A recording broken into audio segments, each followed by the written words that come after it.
আচ্ছা মিস্টার সেন, আপনার কোন বাদাম সবচেয়ে বেশি পছন্দ? বাদাম, কাজু, পেস্তা বাদাম আমার সবচেয়ে বেশি পছন্দের। সেদিন তো আপনার ওই বাদামগুলো দেখে ও আপনার বাদামগুলো দেখতে খুব সুন্দর লাগছে। তবুও ভালো আপনি আমার বাদামগুলো দেখতে পেলেন। কেসটা তুমি ধরেই ফেলেছো। একটা সত্যি কথা বলবো, যদি কিছু মনে না করেন? জি বলুন। আপনার এই বাদাম দিয়ে যদি রিলস বানান না, তাহলে তাড়াতাড়ি ভাইরাল হয়ে যাবেন। মিস্টার সেন, না মানে মানে আপনার বাদামের কাছে পৌঁছানোর অধিকার আমার নেই, তবু সত্যিটা বললাম।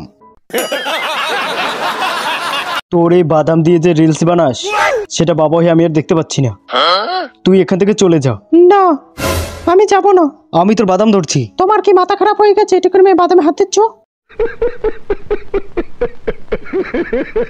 তোর এই বাদাম দিয়ে যে রিলস বানাস, সবচেয়ে খুশি হই আমি। তাহলে আমাকে তাড়িয়ে দিচ্ছ কেন? তুমি কি চাও না আমি তাড়াতাড়ি ভাইরাল হয়ে যাই? তুই যদি নাইকের দিঘির মতো রিলস বানাতিস, তাহলে ভাবতাম অনেক তপস্যা করেছি, তাই এমন একটা মেয়ে পেয়েছি। তুই তো তোর বাদাম দুটোই না চালি। তুই এখান থেকে চলে গেলে তুইও ভালো থাকবি, তোর বাদামও ভালো থাকবে।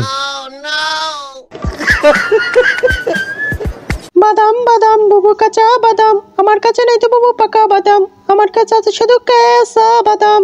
বাবু তোমাকে না কতবার বলেছি বাদাম গানে রিলস বানাতে নেই, তোমার বাদাম তো এখনো কাঁচা আছে। আচ্ছা মা, তাহলে প্রতিদিন বাদাম দুধ কেন খেতে বলো? কারণ বাদামের দুধ খেলে তোমার বাদামগুলো আরো মজবুত হবে।